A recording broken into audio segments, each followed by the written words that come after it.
Each year, Hollywood manages to deliver a handful of performances that are so memorable, you crave to know more about the people behind them. And each year, The Hollywood Reporter brings together some of those people to talk about their craft. For The Hollywood Reporter Roundtables, The Actors, I'm thrilled to say we have Forrest Whitaker, who plays a real-life White House butler in Lee Daniels' The Butler, Josh Brolin, an escaped convict who finds romance in Labor Day, Jake Gyllenhaal, a cop trying to unravel the mystery behind an abduction in Prisoners, Michael B. Jordan, who plays the victim of real-life police brutality in Fruitvale Station, Matthew McConaughey as a bigot who discovers he's HIV positive in Dallas Buyers Club, and his co-star Jared Leto, who plays a transsexual dying of AIDS. Welcome to the Hollywood Reporter Roundtables, The Actors.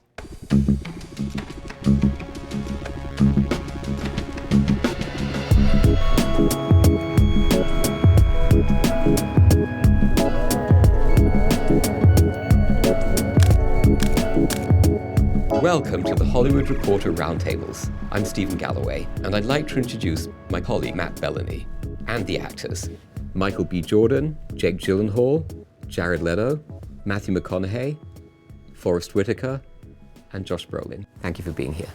I want to start with a simple question. Several of you have had established careers now. How do you not get stale? How do you recreate yourselves? Panic. Desperation. Ambition, ego. Bills. Is there a lot of fear? Seriously, is there fear? I think there's a good fear and there's a negative fear, but I think there's a thing that you confront when you're like going into something new and you're walking into this sort of abyss kind of place, and then you push yourself. I think it makes you try different things. Does fear ever become crippling? Yeah. Could, I guess. When? At times when you hit a block on something and you're working on something, you're trying to figure out which way to go, you know? And there can be this frustration for me, and I'm sure for some of the others, of trying to break through that wall. You can't figure it out. It's not working. What is it? What is it? What is it? Where's the truth? Where's the truth? Where's the truth? You know? But hopefully, you if you keep pushing at it, like a little bit of piece of water, you can break through it. You mentioned two types of fear, though. There's the good type of fear and the bad type. Yes. The one that's good, I think, is when you're scared of it. You don't know what's on the other side, but you're like, I'm going to dive in. I know there's something there. I don't know how to define it yet. I don't know the equation, but I'm going to come up and I'll understand it. And that bad type, that one that will cripple you as well, is, I guess, when you feel like, eccentricity for eccentricity's sake, sort of, and it takes you to the cliff, and I'm scared of it, and you damn well should be scared of it because the cliff drops. And you don't have a net. Maybe you're not surrounded by the. Do you ever have that feeling though? I've never had that feeling in any movie I've ever done or any play I've ever done where I actually feel like I'm nailing it, ever. Like, do you ever feel the magic every once in a while, like never, something you're doing? Ever. Ever? Mm-mm. I just escaped from prison. The last place I want to go is back. I'm stronger than you think. I don't doubt that. There's always fear. You recreate yourself in every movie, don't you? How about the rest of you? You felt that? The fear of success, I think, a little bit kind of like scared to dive all the way into it, like not knowing how it's going to turn out a little bit, like that you're scared of yourself in a way, like what you're able to, I don't know, to do once you like let the chains go and just like really like let yourself like just dive all the way into it. And just for me personally, like that's like the most fear that I've had on something, just to let yourself go. I get a general, like a terminal dissatisfaction on films. Like, sometimes you do something and you feel like that was worthy, it was fun, we did something special, but if I was bad in one scene, it's impossible to let go, and it can make or break my day a little bit. But I think as I've gotten older, I've just accepted that that's part of the process. What do you do to get over that fear? If I drank, I would probably drink a lot, I don't know. But I think you keep working. I think it goes back around to fear is the greatest motivator. It is a motivator. Yeah, and it's important just to use it. It's artillery, right? I think like the beauty in the mundane, as opposed to the beauty in like the huge moment that's overly dramatic, or the moment where you think you're gonna hit. And then, when you see the moments that are always awkward, or you have an exchange where you feel like it's not right, is always the moment that tends to lead you into something more interesting. Have you ever said no to something because you're afraid? Oh yeah, I've talked myself out of auditions 100 times. Like for what? It's just because it's the And most it's usually awkward. those auditions that end up, that's the job that you Exactly. get. You know what I mean? But you're But sitting in the waiting room and you're going, I gotta get the exactly. I auditioned for De Niro 7 times, and that each time I was like, I'm not gonna do this again. I can't even remember, but it was years and years ago. I remember one time I was auditioning for Terrence Malick, and the casting director had upended a couch, and we were supposed to hide behind it and shoot imaginary guns. That's the worst audition Been ever. there. Come on.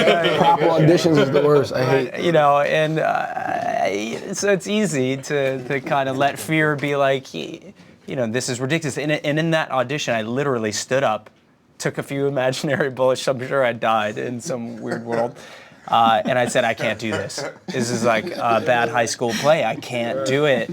And I walked out, and then Terrence called me and said, you know, you guys, I'm sure have met him, but he's the most gentle and amazing guy in the world. And he's like, Jared, I'd love you to be in my film. So I was like, oh, it worked, you know, but.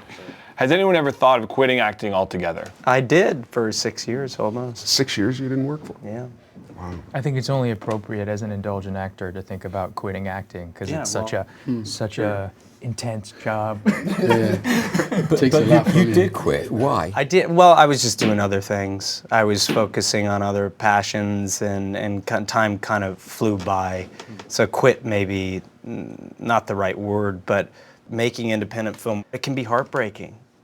You know, you make these little movies. Most of the time they don't work. Most of the time they don't fall in your favor. That goes back to what we were saying about feeling like you're really nailing something, and then you see the movie and you go, what happened? Or things that you don't feel like you're nailing, and you see, like I remember Flirting with Disaster, I did that movie, and I just never felt like we were nailing it at all. And then I saw the movie, I go, thank God I'm in this film. Have you had the opposite experience where you thought, why on earth did I make that film? Jonah Hex, no?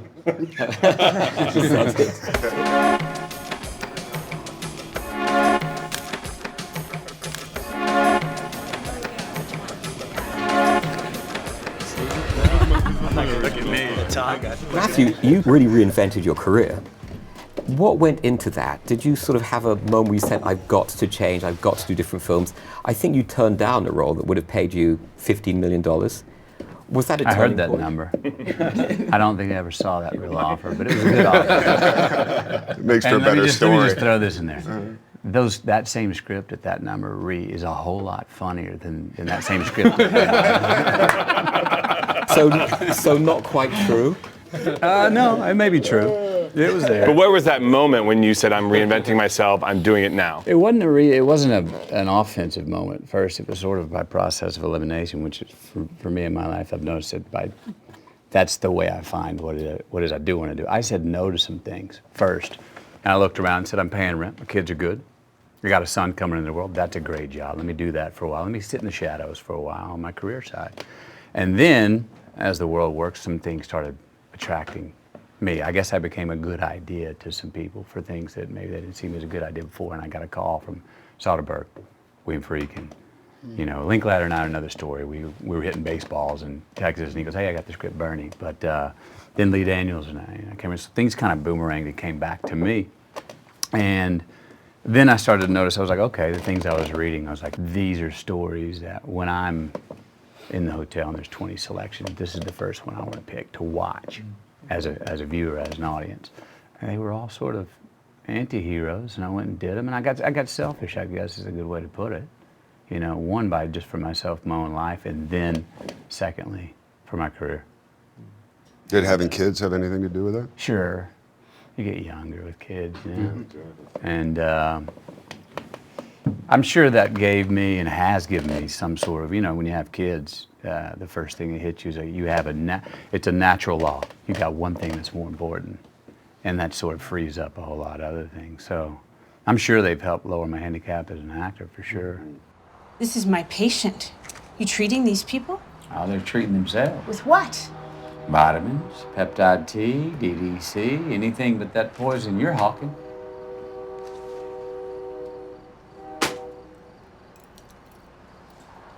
So you ever wear any color? Seems like every time I see you, all I see is white. You got white coat, white shoes, white Tell office. Rayon I was looking for him, and I am telling my patients to stay away from here. Why? Excuse me. So you want to go grab steak sometime? I know it's red.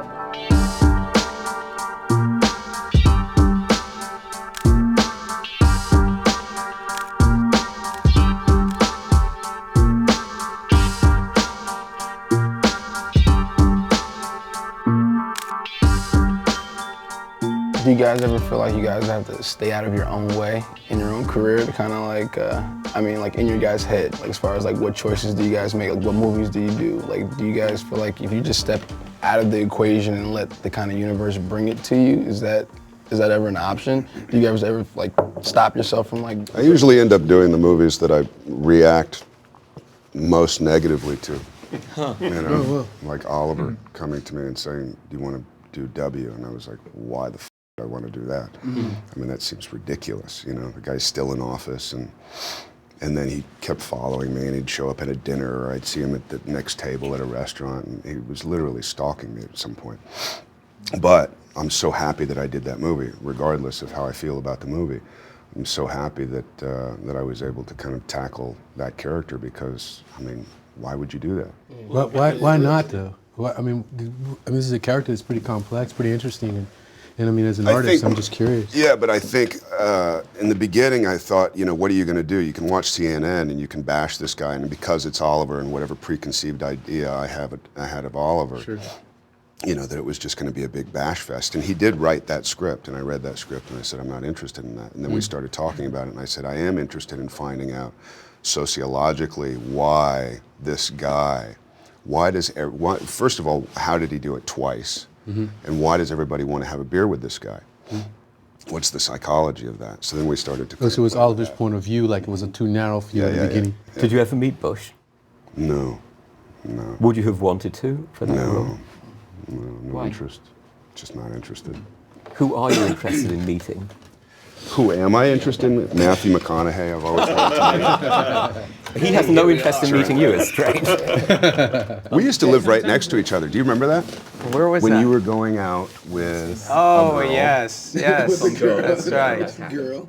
Yeah, El I was Royale. there a lot, to You put were it there that a way. lot, Yeah. I'd see you in the. Jay, you're going to say something? That's right. I was just going to say that I think sometimes the fervency and belief of a director in you, what Matthew was talking about was like, you know, when he stepped back and he took a moment, I think the people who believe in you or believe in what you can do start moving towards you in a different way. And I think that belief, when a director believes in their actor and wants them, that shows in the performance, how they edit you, how they push you, and all those things. And I think it's so easy to go after the people, I think, in a way that seem shiny at a moment, but the people who move towards a sense of belief in someone at different times, particularly when someone sort of stepped back and is internalized and sort of figuring out their own, you know, I think that those relationships create a base that feels more real than just like, hey, you want to do this, you want to do that. You're back in the shadows. Have you worked for a director who doesn't believe in you, that you can feel it, and how do you handle that? I don't know if it's about not believing in you. I just mean that, you know, there are times where there are moments where people seem shinier than other people. Do you know what I mean? And we happen to be in that moment right now. We're in a shiny moment right now. Do you know what I mean? And I think in that way, I think what happens is it's inevitable. We all want that. You know, that energy is there, but it's in the shadows, sort of in that weird cave-like place, in that place where whether it's with your children, like you guys are talking about, or with yourself, with your family, in your life, where, you know, the target draws forth the arrow, you know, like that. And I think that's a beautiful place to be. That's where I think you hope to be always. Who do you turn to for advice for those decisions? Michael, do you have a mentor, someone you really trust, or are you on your own for that? You can say McConaughey. Matt. No, I haven't had too many people in the industry. Like, you're surprised when you see the older generation be very precious with information. You know, really? as an upcoming actor, you know, I was lucky enough to have like Forrest and like Pete Berg and David Simon, people, you know, I've worked with over the years at a young age that kind of like look back and give me information, give me like a blueprint to The Wire, whatnot, and say, okay, you create your own television show. Here's how I did it. Here's the questions that I answered. Go off and do it yourself. But for the most part, it's been like a trial and error. Just go out there and go with a gut feeling. What's the biggest mistake you've made? I've got one. Okay, go ahead. Yes. Coming off my first work, and I didn't study acting before I got a first job in days. And then and that was a movie where I was in a few scenes, but came and Rick would invite me to set, and we'd sort of improvise the scenario. And I went and did another picture after that, and where I really studied all the lines, went in, and after doing it, I felt really, after the film, I looked at it, I was like, man, you were kind of stiff, man. I was like, man, I felt constrained, and then I come up with this wonderful idea in my head, hey, maybe you're not the kind of actor that needs to study lines. Maybe Matthew, you just know your man, and you show up and they give you the scenario, and you just do it. And if you read a script after you knew your man, you read it that day, and you read it, and you go, well, of course that's what I'd say. You read it one time, lay it down, and say it. I go do this film, Scorpion Spring. And I got this idea, I'm not gonna look at anything. I know what I am, to drug lord on the Mexican border in Texas, go down there, handle this thing. So I'm not even gonna look at it. I'll just show up on set and have a look right before, stay fresh and loose. Well, I get down there, okay, set up action. I pick up the scene to look at, and it's a 1.5-page monologue in Spanish. And I felt this trickle of sweat go down the back. And for whatever reason, I looked up and I went, all right, can you give me 12 minutes? Well, I said 12 minutes, I don't know, but I walked off and I'm going, I'm looking up. No, I got to go back in there. And I'm pretty sure, I haven't watched it yet, but it was like, ¿Por qué yo lo valgo? I know it was bad, and I said, never again, man. You got to know your shit to then let go of it. And anyway, that was one of them. Do you think there's a point where you can do too much or you go too far for a role?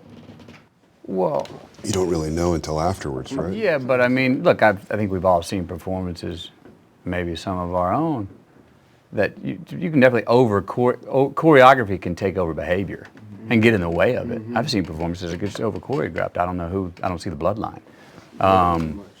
Now, with Dallas Buyers Club, it was there though. I mean, it wasn't an affectation. Like I said, eccentricity for eccentricity's sake. It was something that I needed to do for the man that I was playing, and then you go, and if I go in there looking like I do now, I'd be embarrassed, man. What are you doing? And so that's part of the fun of what we get to do. That's so much better than Halloween. It's like you get to commit to something and say, let's go there. And you know what I realized is we never. I don't remember. Maybe I was just out of my mind, but we never rehearsed. No. Like we didn't have a rehearsal period. No. Which was great. I like the way you say maybe I was out of my mind. But did you have a lot of takes? Or no, it was incredibly fast, and this film was really fascinating because there was no lighting. When you turned around, it was like cameras kept rolling. It was like, okay, and I mean, it was so interesting. Let's take a look at that performance. Do you like this dress? Because I think the neckline's a little plunging. Rayon, the whole purpose of this study is to determine if ACT is helping people. Come on, Evie, you know there ain't no helping me. It doesn't mean I'm gonna stop trying. Why are you so good to me? Bless your little heart. Just promise me you'll show up for the rest of the trial. I promise you that I will try my very best. I want you to mean it.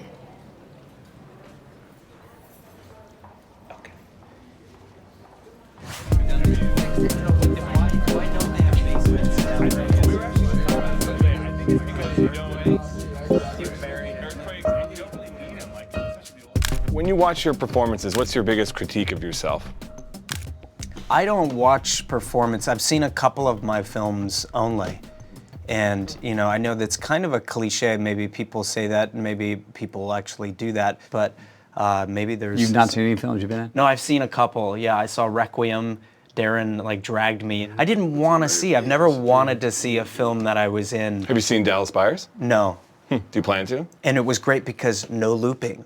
I mean, what a movie! No looping and no lighting and no rehearsal. What about you? Do you watch yourself? That's crazy. Have you seen your films? Oh yeah, many times. Very. He's a big fan of his own films. I have made no mistakes. What is the biggest mistake you've made, do you think? And do you look back on some films that didn't work, like, I mean, Prince of Persia, do you say, well, I wish I hadn't done that? Or do you think, you're looking at me like I shouldn't have mentioned that? I just love you hesitated in this really wonderful way. I felt like there were 4 other ones you were going through. There were 4 other ones you were like, no, I would just do that one. No, I mean, all due respect to everybody involved with the film that you mentioned, I feel like I'm mentioning a candidate and I shouldn't say their name. But like I think the biggest mistake that I've made is not really admitting to myself that filmmaking is a director's medium.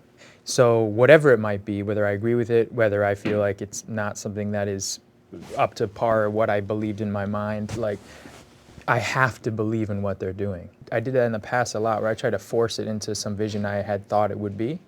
And now giving all of that up is it's such a beautiful and relieving thing. You know, you kind of walk in, you go like, whatever this experience is going to be, my interpretation of how I think it's going to, whatever, you know, it's going to be this person, man or woman, director's vision. Isn't that great about working with Fincher, is that you know no matter what, when you walk off that set, you are taken care of. Totally.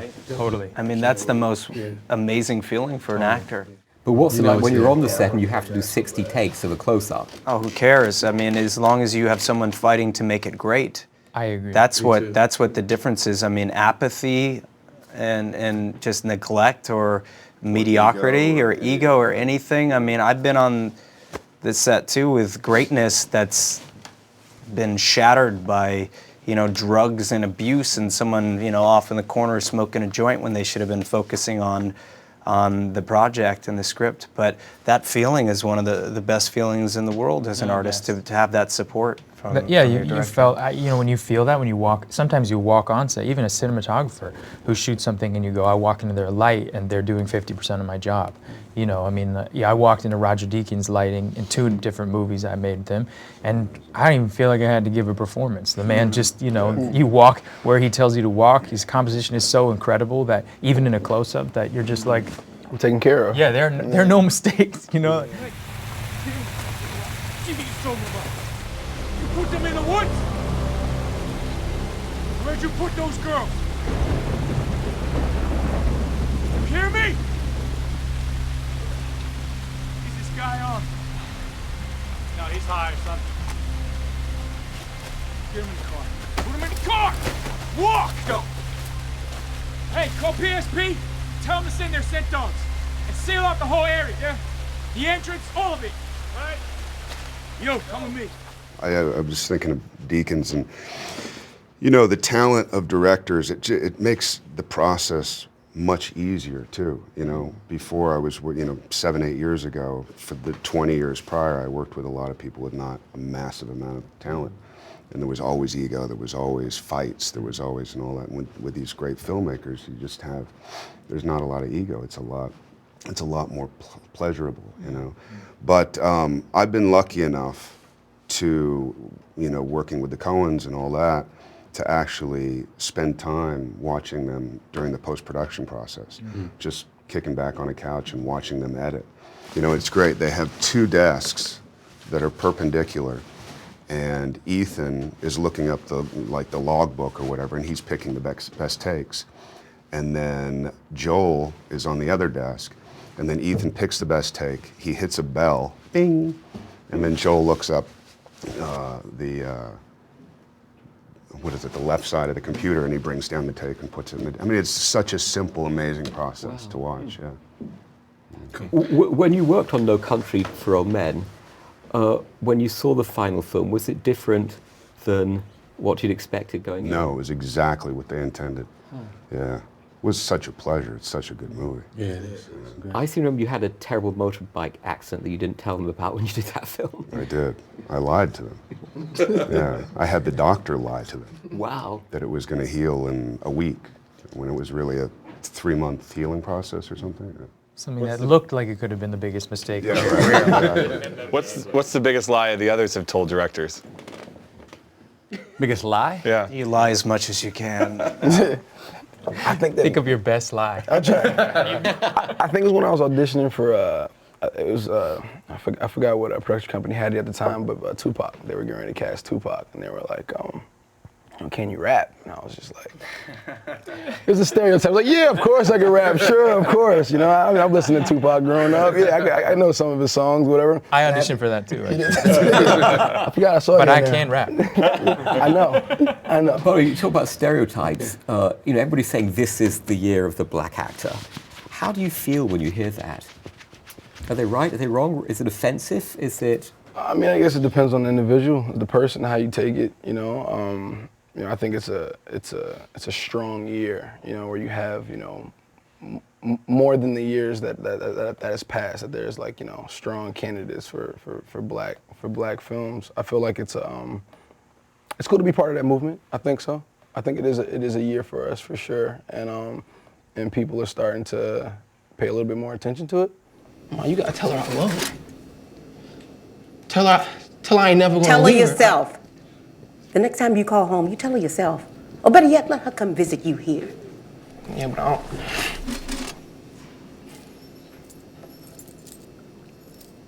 She don't need to be exposed. You already exposed her. You already exposed her to this. So you gonna leave me? You gonna leave me again? What kind of mom is you?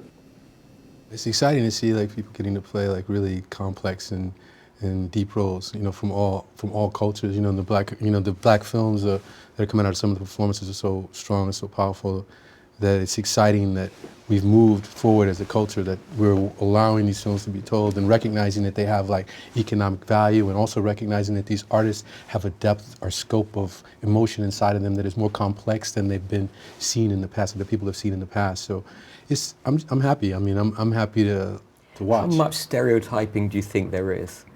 And obviously that applies not just to minority actors, but I guess to every actor. How much have you been affected by that in your career? Well, I've been fortunate, I guess. I got to play a lot of very different, diverse roles for quite a long time. So it's been really, a little unique as an artist of color or a black artist. I mean, when I was doing like Bird, which is like in the '80s, and Crying Game and all these different films, I was playing these different types of characters. And I continued to get a chance to do that with the films, with the Ghost Dogs. So I think for myself, it's allowed me. But I think in the beginning, I had this attitude of like I didn't really care about doing film. I was thinking I might do a play. I didn't know what I was going to do. I said I'm only going to do, most of the time, I'm just what I feel. I'm going to do what I like. I'm not going to do these certain characters. So I would be willing to say no and live on a couch, and I was really happy. Maybe more happy, sometimes. And in the latter years when I had more, where I was thinking and considering more things for different reasons, for family, for things, to get my home. You know what I mean? But luckily I was able to at least maintain some sort of a line. Even if I would veer right to left, I would stay pretty close to center, and the roles were really interesting. I can't complain, about that. You need to go. What? Get the hell out of my house! What are you doing? No. Get on out! Now everybody just sit I'm down. sorry, Mr. Butler. I didn't mean to make fun of your hero. You mentioned family. How much, especially for those of you who are away a lot, shooting or on the road, how does that impact your personal life? Well, hugely, I think. I mean, yeah, I have older kids, so, I was lucky. I wasn't working a lot when my kids were growing up, so I got to spend a lot of time at home. But my kids are 20 and 25 now, so now I get to go work and I don't have to worry about that. So it worked out very nicely for me. Fortunately, mine come with me so far. You have 4? 3. 3. Yeah, my wife and I made the deal. She made the deal. And it scared me more than it scared her at the beginning. She was like, okay, here's the deal.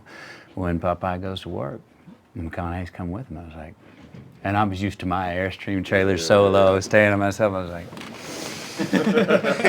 and then I went, are you kidding me? Okay, you got to make that deal. And so they've come with me, which is a huge privilege to be able to have that. Sometimes it's tough for me. Being away, because my kids are in that age where they're teenagers and they can't be transported all over the place, and so you try to balance it and try to get them to come as much as I can and go back home as much as I can, and so it's more like it's a dance I have to play, with like my 15-year-old, can you come this weekend? Can I come this weekend? My 16-year-old, and just trying to figure out how to do that, but I'm trying my best. And what do you feel like the biggest sacrifices that you've made for your careers? family for sure. When I was 19, I moved, I left Jersey, moved out here to LA just to, you know, pursue acting and stuff like that. And one of my only regrets, I think, was not realizing how that affected my little brother, who was like, it's a 6-year difference between us. And, you know, when I'm, you know, 19, he's 13, and that's at the age that he really needs, like, you know, his older brother. And I was out, you know, selfishly trying to pursue the acting thing on the other side of the country, and then not being around family and not having my mom. And then when you do go back, the topic of discussion is always, what am I doing, or the film. And I'm like, I don't want to talk about that. I want to talk about the stuff that I used to, you know, just talk about cartoons, or how you doing? How's my mom? How's my dad? How's my uncle? That's the hardest Our thing. jobs are more fun. Are more fun to talk about. For them. But you got to do it for them too, right? With my mom a few times. Mom, if I was an accountant. Because they're proud, you know, and you want to give them that satisfaction and stuff. Michael, do you like Hollywood as a world? I mean, or it's different. I mean, I think there's so many opportunities out here. You know, Hollywood is its own. It's very selfish. You know, I just come from a very family, you know, oriented background. So being out here and being on your own all the time, you know, it's like very antisocial. It's very easy to be in your house, you know, playing Xbox, or, you know, TiVo, or studying, or just being on your own. You know, you can go from your house to your garage to your car, sit in traffic and go wherever you have to go, to get back in the car, sit in traffic and go home without even having a real exchange with anybody. On the East Coast, you know, catch a train, cab, you know, you're constantly being inspired, being fed by people you see on the street, you know, bumping into somebody, going to the subway, whatever. It's always constant interactions, but out here it's just. But I think what you said, which is really true, is that there's a selfish nature. I think there has to be that kind of indulgence. And so I guess what I mean, like, for someone who grew up in a world of, like you say, the business, that business can create a real selfishness. And so it's a beautiful thing to watch a group of, say, 4, 6, 8 people immediately who are all working in a family in the same business give themselves in service to the family as opposed to the business. And I think that will work in anything, whether you're a plumber or you're whatever it is. To do that is a beautiful thing.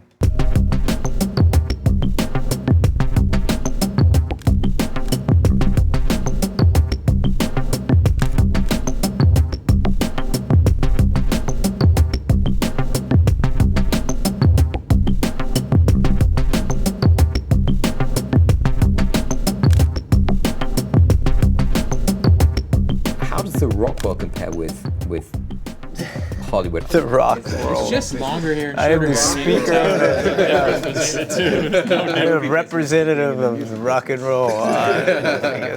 Well, it's completely different, you know. With music, when I get up on stage, I'm me, and more of myself maybe than I ever am.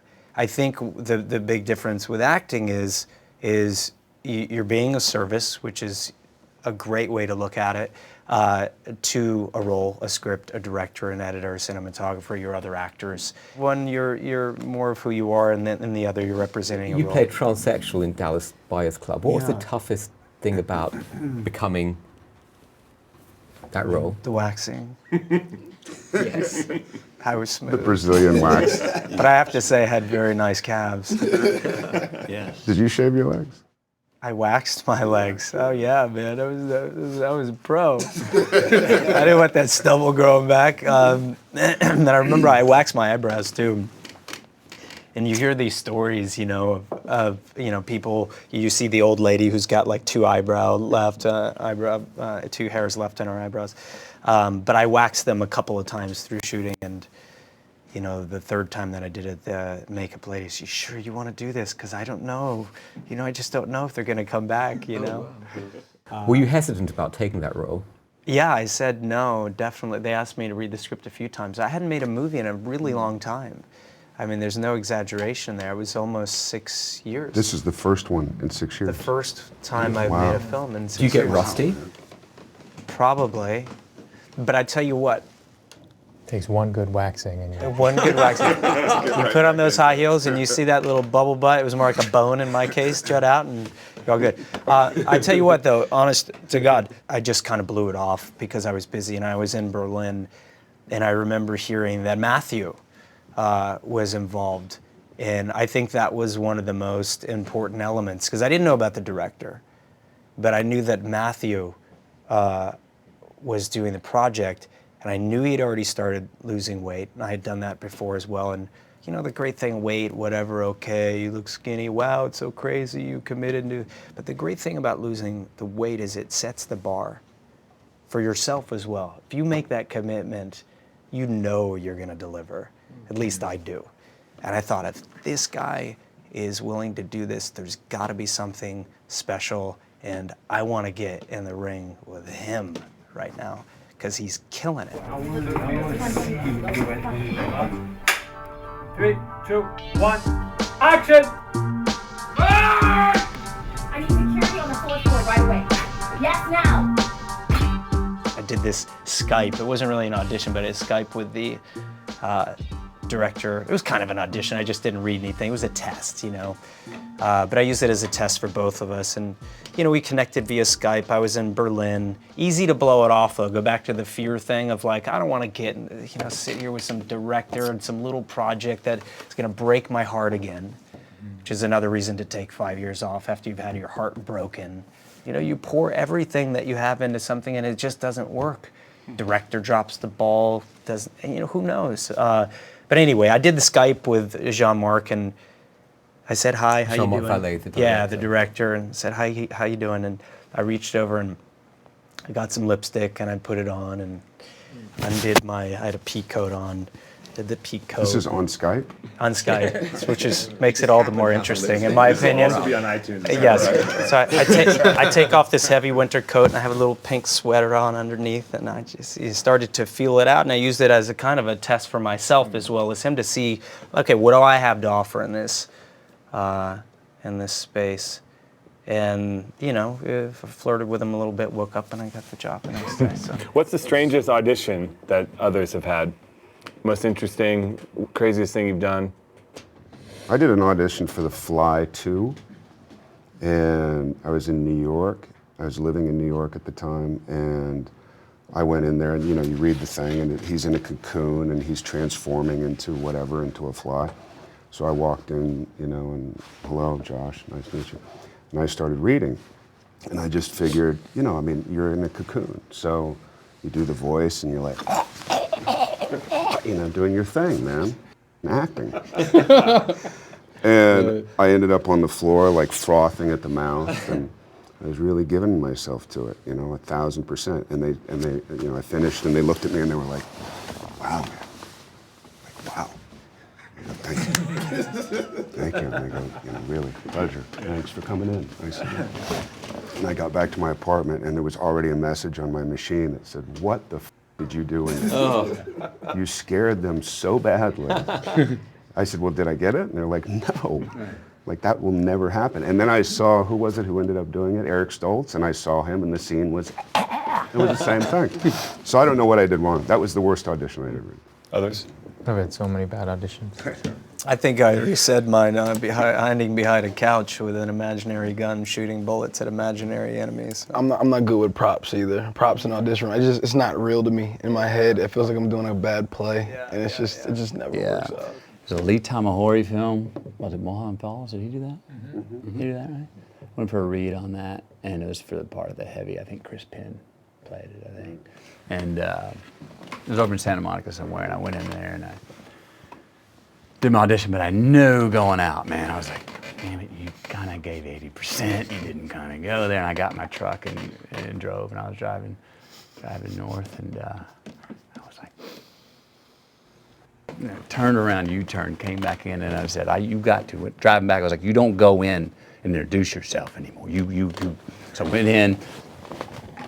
There's someone's in there, just right past the secretary, knocked the casting director out of the way, went right up to Tamahori, nailed him against the wall and just pounded him against the wall, grabbed the next guy, put him in the corner, grabbed like a spoon or something, and just wrecked the room. Wow. And then left.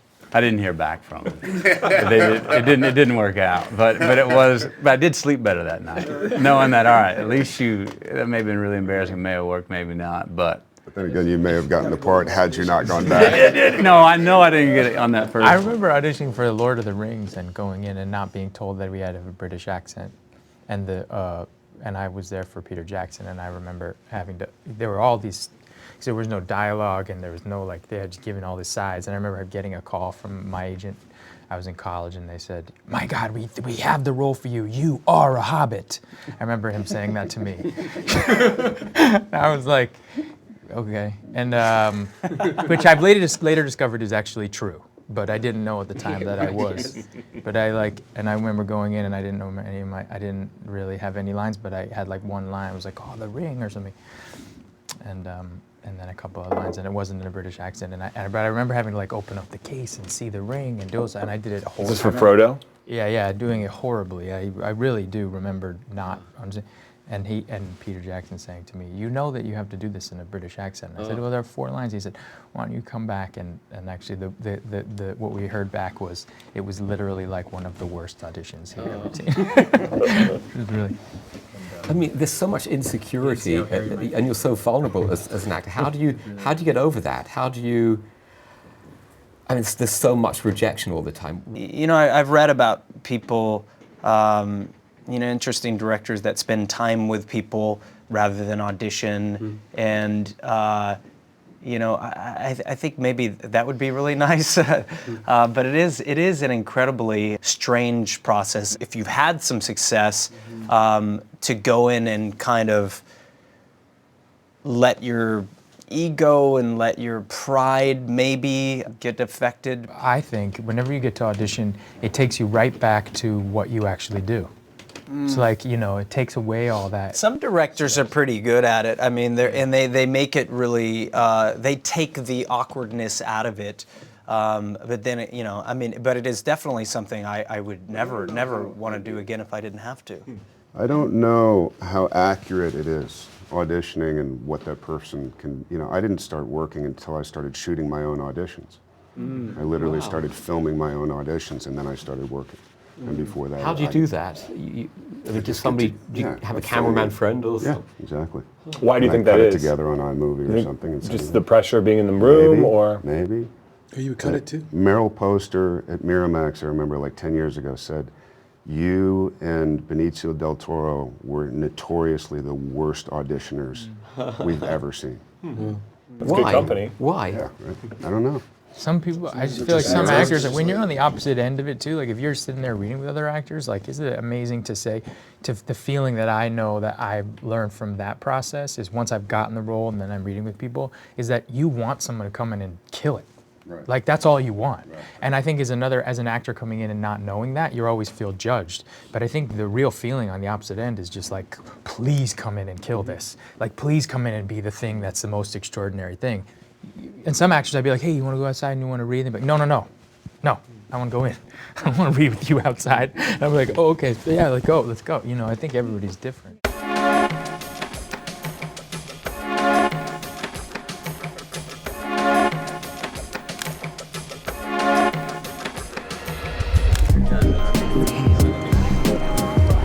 Figuring out the placement.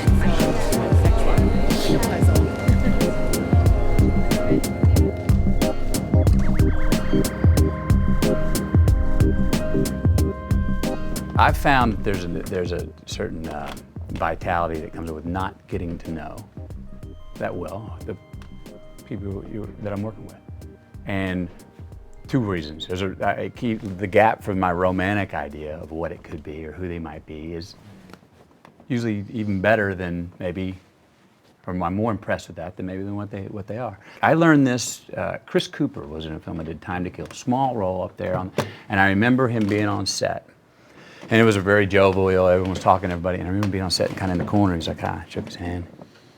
And I didn't know who he was. He was giving me nothing of who he was. And then when he went up and acted in the scene, he acted, and I was like, I was meeting this emanation coming out. I was like, and so that's who Chris Cooper was. And it's incredibly easy to be present that way. We had a similar experience. I didn't know if he was a good jokester at the bar. I didn't know if I didn't know any of that, so I had no preconception coming in. And I have been with people, and tell me if this has ever happened, where you do spend enough time outside of the set and the acting that when you get there, all of a sudden you have to go, I can't, hang on, I caught you acting there, hang on a second. And I had to catch myself. And there's something to it being the first time every day on the set. And not that it has to always be like that, but there's something to the vitality of that. You ever had that? But don't you think that's a mundane moment is what I mean? Like when I was saying that mundane moment is like, if you work it so much, out through the mundane moment comes romance again. Like, it could be, you know, I mean, it could be, like, you could get to know somebody so well, like, you know, I spent 6 months with Michael Pena doing this movie. I knew everything about him. We hated each other and loved each other. I knew every moment that he was acting and when he wasn't. And then, like, in those moments, it could break out into something if you allowed that moment to sort of open up. Did that help with the film? Because you felt then that the two of you were two cops who really spent time together. If you hadn't spent that much time getting to know him, would it have been? I don't know. It's a really interesting question. I mean, I could do it. I mean, exactly what Matthew was saying. We could have just walked on set and been prepared, and who knows? I mean, he would have brought what he was going to bring. Could have been just as good, if not better. But I think the process of living, to me, was what that movie was about. It was like, you devote yourself to something for that long. It's the life it's what you learn from the experiences. It's like what you learn from experiences, and the preparation to me has become even more interesting than even sometimes the experience of doing it. You know, it's like, because that's where all the real shit is, and it's what people are actually doing, real jobs. You know what I mean? That are, you know, that I'm not to say we don't do real jobs, but I'm just saying, like, that that's where it's fun. You know, like. What role has changed you the most personally, Michael? Say it one more time. What role has changed you the most personally? It's probably the last one, Fruitville Station. Being able to, first time actually playing a real person, and getting a chance to meet that person's family, spend time with his daughter, you know, and his mom, and the responsibility to them to not that up. You guys got plans for the night? I meet up with the fellas, head out to the city. Why don't you take the train out there? That way you guys can hang out and not have to worry about anything. Get off the train now! Put that phone in it. What is the problem? What did you do? Oh my God. You're talking about a guy who was killed. Yeah. By the police. Yeah, who was murdered by the BART transit police, and just knowing that one day his daughter's gonna watch the movie, I think that really, you know, sat with me while we were shooting it. It was something that was always in the back of my head, just like, you know, and I live with him today. You know, I became a part of him. I became Oscar Grant to his family. I represented him for the most part. You're still in contact with the family? Yeah. So even to this day. While you were shooting? Say it again? While you were shooting? A little bit. Right. Like they came around towards the beginning. Wanda, his mom, made a cameo, and at the preschool. She worked at the preschool where I dropped off Tatiana, and then they kind of stepped away and let us do our thing. They let Ryan. They weren't over his shoulder while we were shooting at all. They kind of let us. They trusted him, so they trusted us to do the job.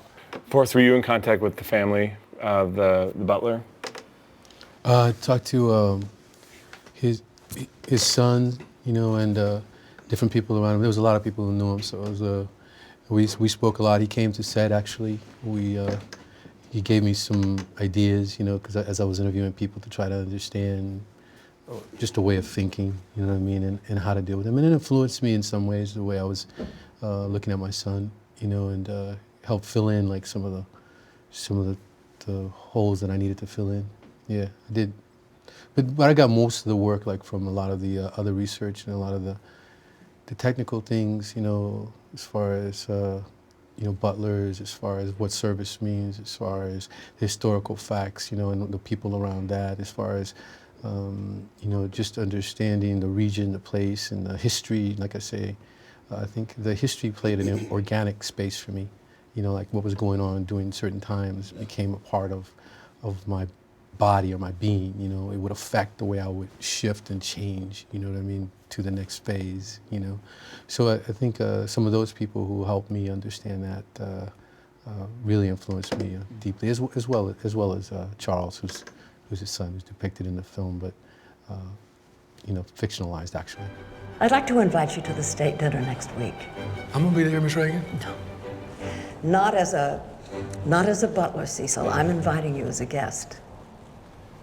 But the president prefers for me to serve in person. Don't you worry about Ronnie. I'll take care of that. Matthew, did you feel that way with that, getting the mannerisms and the, you know, the way that he moved correctly, things like that? I went down, that had a big breakthrough for me was when I went down and met his family, his sister and his daughter. And I showed up and they were an open book to me, all the scrapbooks, and they pulled out a couple of videos and stuff. And so I got to see him, and I got to see him live, I got to see him behave, I got to see him, you know, his attitude towards things, just kind of his behavior. But the real, I said this earlier, you know, you get the monologue, then you can have the dialogue. And they gave me his diary. And that's where I was like, and I could see him there on those lonely nights, man. Was it a diary he kept when he found out that he had? No, it was previous, but it said a lot of who this guy, two-bit electrician, rodeo guy. This is a story of a guy who's really a bigot, who then discovers he's HIV positive. So he kept the diary through his whole life. He kept, I mean, this the one I got was years of it. I mean, it didn't say as much. The tapes and stuff I saw was when he had the Dallas Buyers Club, where he was running the club. Okay, so he was part salesman, but the stuff before he got HIV was was where I got the monologue on who the guy was. And what really surprised you there?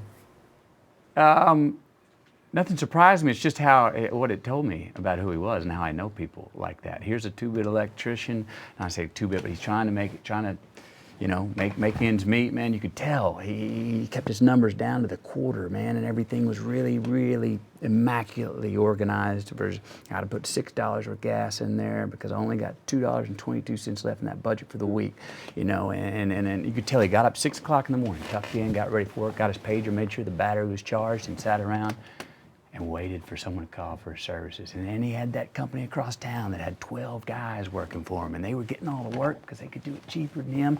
But man, when he did the job, he did it so well, but it took him longer than everyone else, but he was immaculate at doing it. Then you'd see the late nights of him doodling where he wanted to be at, and he was dreaming of getting out of there somewhere. And so he was kind of stuck trying to find himself, and you know, where he shagged with the lady that ran this local Sonic, you know, and the room number was 62, and now 62 is my lucky number.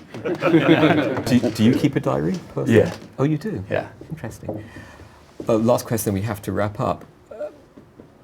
Do you ever regret being an actor? Do you ever think of doing something else? And if so, what would you do? Well, I can bow out of this question. Everybody literally went. Josh, what about you? No, I love this because it never gets old. It's like photography. You had some tough times earlier in your career. I did? No, I didn't. No, you know, I've done movies, I've done theater, I've done film. There's times where I didn't work for 16 months and you're just dying, you know? You have no idea. How'd you get through that? You just get through it. I mean, you know, you just do it. You know, I don't, Matthew, you asked Matthew a question earlier about, you know, how do you feel with this new work of whatever, like, did you rediscover yourself or all that? And I remember hearing that, and I always kind of resented it because it was, you know, how do you feel that you're doing A work now when you did C- work before? It was never C- work to me. I was just working, you know, I was just working, and now I'm just lucky enough to work with these amazing people. But no, you just get through it, man. I mean, those are tough times, and now I just save my money in case it happens again.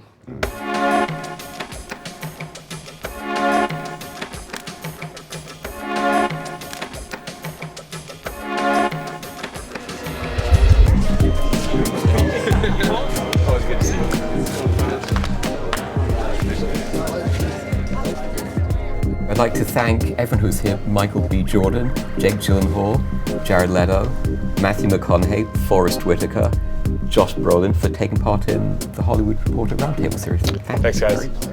Thank you. It's a wrap, guys. Thank you so much. To learn more about the Hollywood Reporter Roundtables, visit thr.com.